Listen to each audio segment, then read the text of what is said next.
प्यारे बच्चों, कक्षा 11 नागरिक शास्त्र की कक्षा में मैं शैलेंद्र चौधरी, प्रवक्ता पटेल स्मारक इंटर कॉलेज भटहट गोरखपुर, आपका स्वागत करता हूं। बच्चों, आज हम खंड का पुस्तक समकालीन विश्व राजनीति नामक पुस्तक के अध्याय 5 अंतरराष्ट्रीय संगठन के बारे में अध्ययन करेंगे। बच्चों, जैसा आप जानते हैं कि किसी भी देश को, समाज को या किसी अन्य संगठन को चलाने के लिए एक संगठन होता है जो उसकी व्यवस्थाएं देखता है। इस अध्याय में हम अंतरराष्ट्रीय स्तर पे देखेंगे कि अंतरराष्ट्रीय संगठन व उसकी आवश्यकता क्यों पड़ी। दूसरा पढ़ेंगे संयुक्त राष्ट्र संघ और उसका विकास कैसे हुआ। इसके अलावा शीत युद्ध के बाद संयुक्त राष्ट्र संघ में क्या सुधारों की मांग की गई और उसमें कहां तक सुधार किए जा चुके हैं, इसके बारे में हम अध्ययन करेंगे। आगे एक ध्रुवीय विश्व में संयुक्त राष्ट्र संघ की भूमिका के बारे में हम पढ़ेंगे। बच्चों, आप जानते हैं कि 1991 के बाद विश्व एक ध्रुवीय हो गया था और ऐसी स्थिति में संयुक्त राष्ट्र संघ की भूमिका में बदलाव होना स्वाभाविक था। इसके अलावा संयुक्त राष्ट्र संघ में जो सुधारों की मांग की जा रही है उसमें भारत के भी अपने पक्ष हैं, इसके बारे में हम अध्ययन करेंगे। इसके अलावा जो एक ध्रुवीय विश्व हुआ है, अमेरिका वर्चस्व स्थापित हुई है, उसके बारे में इस अध्याय के अंत में हम अध्ययन करेंगे। बच्चों, हम आते हैं पहले बिंदु की तरफ, अंतरराष्ट्रीय संगठन व उसकी आवश्यकता। देखिए बच्चों, पूरे विश्व में जो शीत युद्ध का दौर था और उसके बाद की भूमिकाओं को आपने पिछले अध्यायों में अध्ययन किया है। यहां हम यह अध्ययन करेंगे कि द्वितीय विश्व युद्ध के बाद जो गठित संयुक्त राष्ट्र संघ नामक अंतरराष्ट्रीय संस्था थी, वे अपने उद्देश्यों में कहां तक सफल रही और कितना वह आगे बढ़ पाई। बच्चों, पहला प्रश्न उठता है कि किसी संगठन की आवश्यकता क्यों होती है। देखिए, व्यवस्थाओं को चलाने के लिए, मुद्दों को सुलझाने के लिए आपसी बातचीत आवश्यक होता है। इसी संदर्भ में जो दूसरे महासचिव संयुक्त राष्ट्र के थे, डेग हैमरशोल्ड जी ने कहा था, संयुक्त राष्ट्र संघ का गठन मानवता को स्वर्ग पहुंचाने के लिए नहीं बल्कि उसे नरक से बचाने के लिए हुआ है। इस संगठन का इस गठन जो किया गया वह विश्व को तीसरे युद्ध से या खतरों से बचाने के लिए किया गया। आपसी सहयोग को बढ़ाने के लिए ऐसे संगठन की आवश्यकता थी। बच्चों, जो बातचीत का माध्यम होता है वह सबसे सरल माध्यम होता है। चर्चिल ने भी इस संदर्भ में कहा था कि युद्धों की तलवार भाजने की अपेक्षा और लड़ाने की अपेक्षा आवश्यक है कि हम बातचीत कर लें आपस में। और संयुक्त राष्ट्र संघ पूरे विश्व का एक ऐसा संगठन है जिसमें सभी देशों के सदस्यगण इकट्ठा होकर आपसी बातचीत करते हैं और जो आपसी मुद्दे होते हैं उन्हें हल करने की कोशिश करते हैं। क्योंकि बच्चों, किसी भी समस्या का समाधान युद्धों से नहीं किया जा सकता, यह पूरा विश्व भली भांति समझ चुका है। बच्चों, इसके बाद हम आते हैं संयुक्त राष्ट्र संघ और उसके विकास के संदर्भ में। देखिए बच्चों, प्रथम विश्व युद्ध के बाद लीग ऑफ नेशन का गठन हुआ, राष्ट्र संघ नामक संस्था का प्रादुर्भाव हुआ। कुछ प्रारंभिक सफलताएं तो उसने प्राप्त किया, लेकिन बाद में क्या हुआ कि वह द्वितीय विश्व युद्ध रोकने में पूर्णतः सफल सिद्ध हुआ। और ऐसी स्थिति में द्वितीय विश्व युद्ध जो हुआ वो भयंकर था, जनहानि ज्यादा हुई, और इससे प्रेरणा लेते हुए संयुक्त राष्ट्र संघ का गठन किया गया। 24 अक्टूबर 1945 को संयुक्त राष्ट्र संघ के चार्टर पर 51 देशों द्वारा हस्ताक्षर किया गया। बच्चों, एक चीज यहां और ध्यान दीजिएगा, भारत इसका संस्थापक देश है। संयुक्त राष्ट्र संघ का संस्थापक देश आपका देश भी है। इसकी महत्व को इस बात से समझा जा सकता है कि वर्तमान में इसके 193 सदस्य हो चुके हैं, 193 सदस्य हो चुके हैं इसके, जो कारवा 51 सदस्यों से चला था।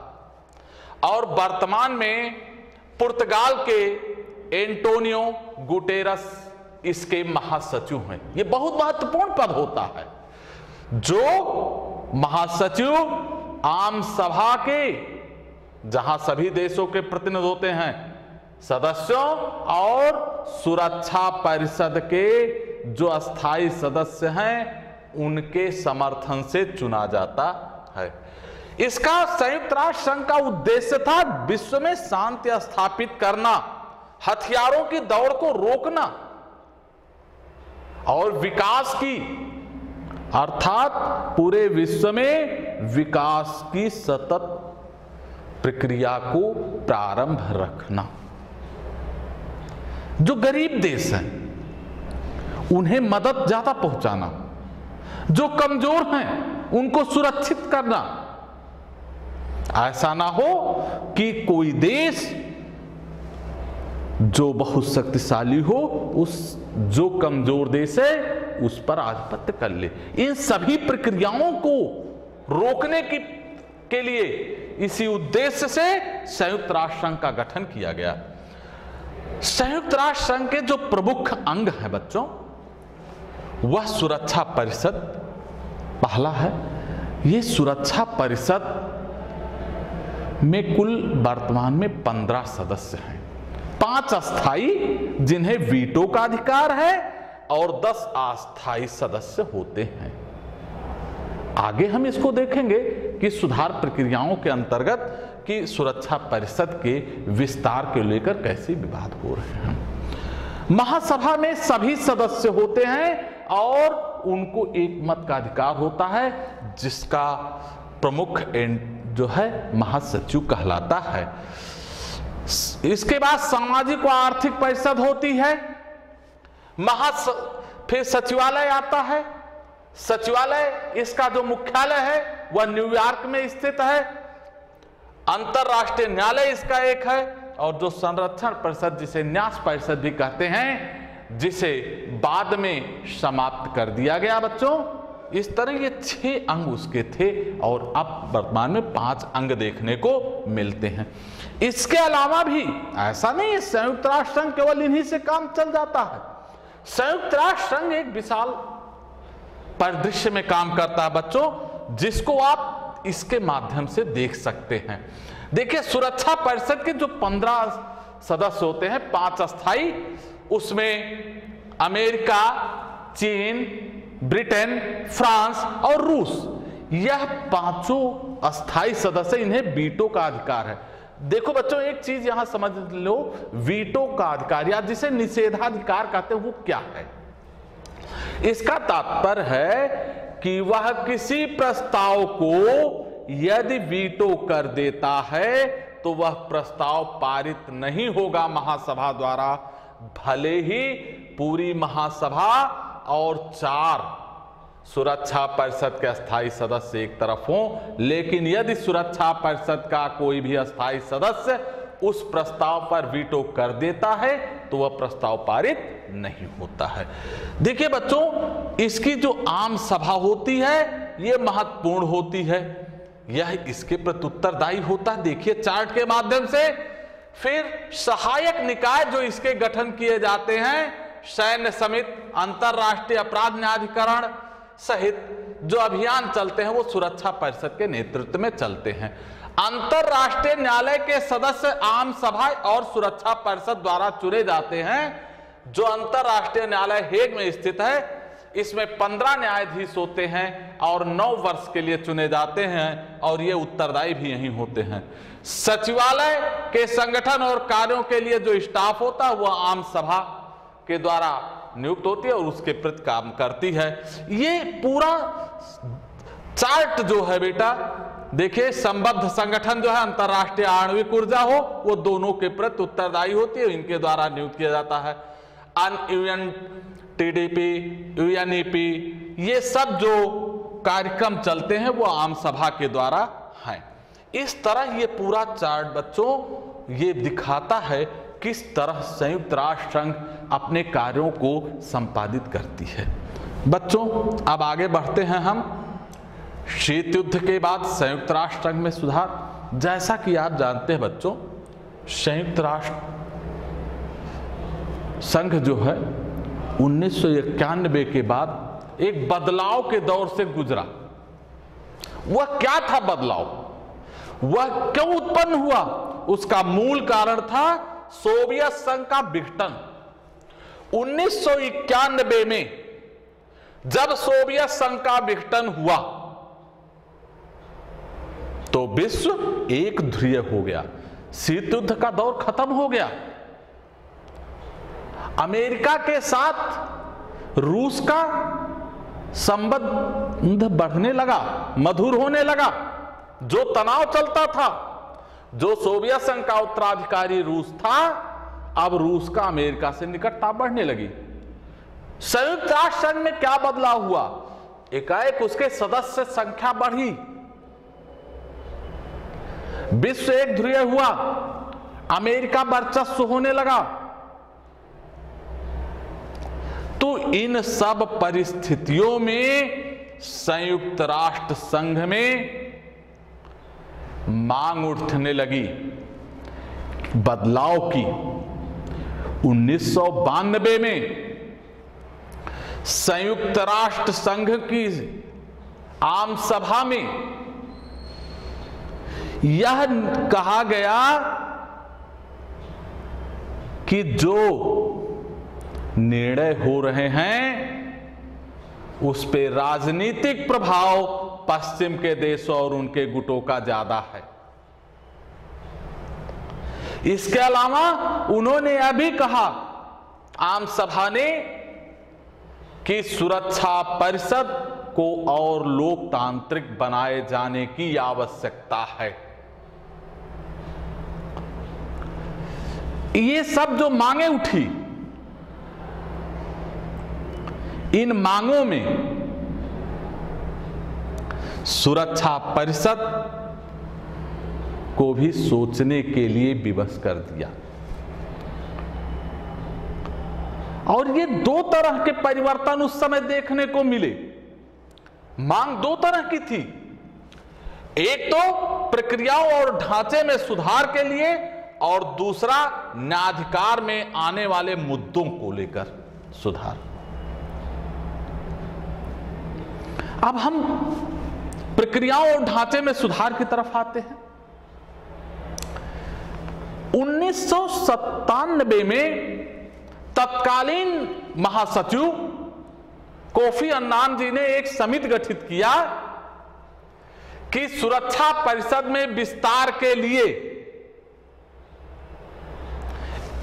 एक सुझाव प्रस्तुत करे। जिसने अपने सुझाव तो दिए, वो सुझाव क्या थे? उसने पहला दिया कि वह एक बड़ी आर्थिक शक्ति हो। दूसरा, वह एक बड़ा सैन्य शक्ति वाला देश हो।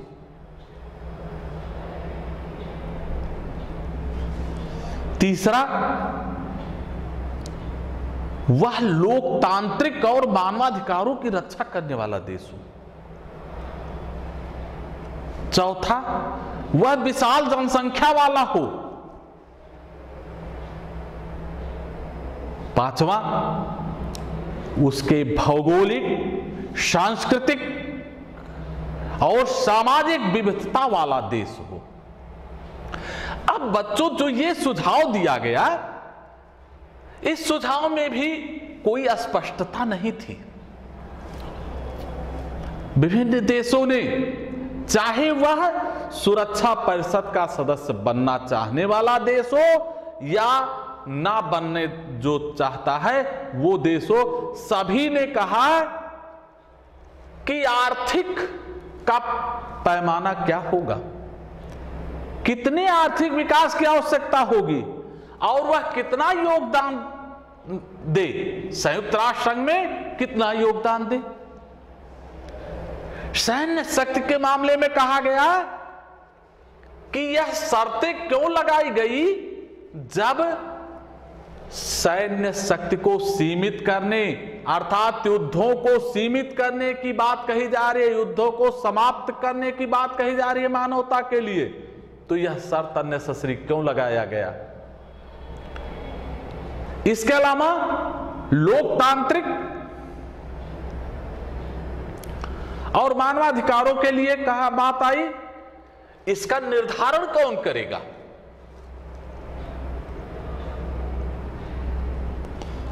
जनसंख्या पूरे विश्व की लगातार बढ़ रही है और इसके दुष्परिणाम भी सामने आ रहे हैं।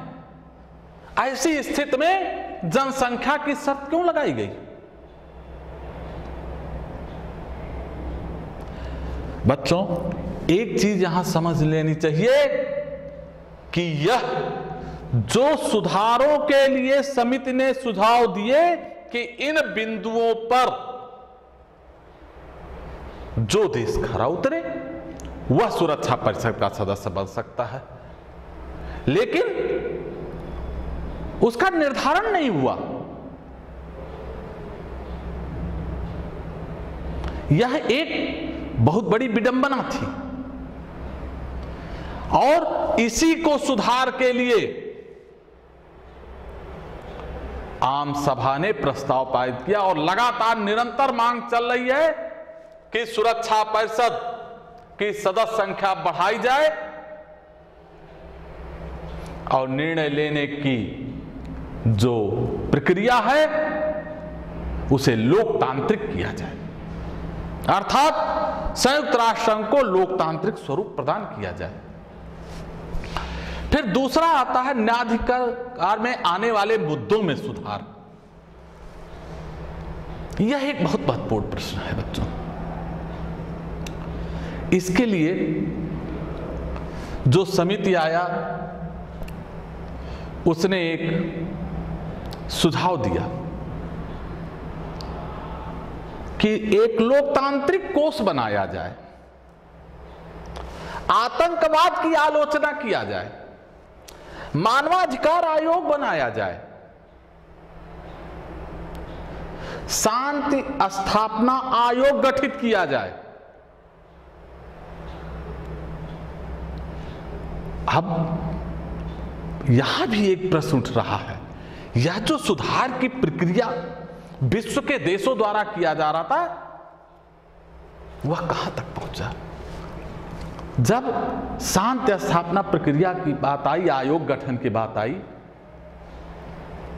तो यह नहीं स्पष्ट किया गया कि उसके अधिकार क्षेत्र क्या होंगे। लोकतांत्रिक कोष की समस्या, कैसे देशों को मदद किया जाएगा, किसे लोकतांत्रिक माना जाएगा। ठीक है, न्यास परिषद को समाप्त कर दिया गया, कोई बात नहीं। मानवाधिकार आयोग, मानवाधिकारों की उचित परिभाषा कौन करेगा,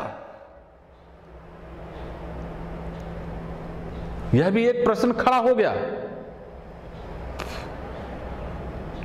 आतंकवाद के मुद्दे पर यह कहा गया कि जो आतंकवाद का मुद्दा है, ज्वलंत मुद्दा, वह विभिन्न देशों द्वारा विभिन्न प्रकार परिभाषित किए जाते हैं। क्या इसका कोई सर्वमान्य हल निकल सकता है? तो शांति व सुरक्षा संबंधी कार्यों के अलावा जो मानव कल्याण संबंधी कार्यों की बात आती है, संयुक्त राष्ट्र संघ में इन मुद्दों को लेकर सुधार की मांग निरंतर उठती रही।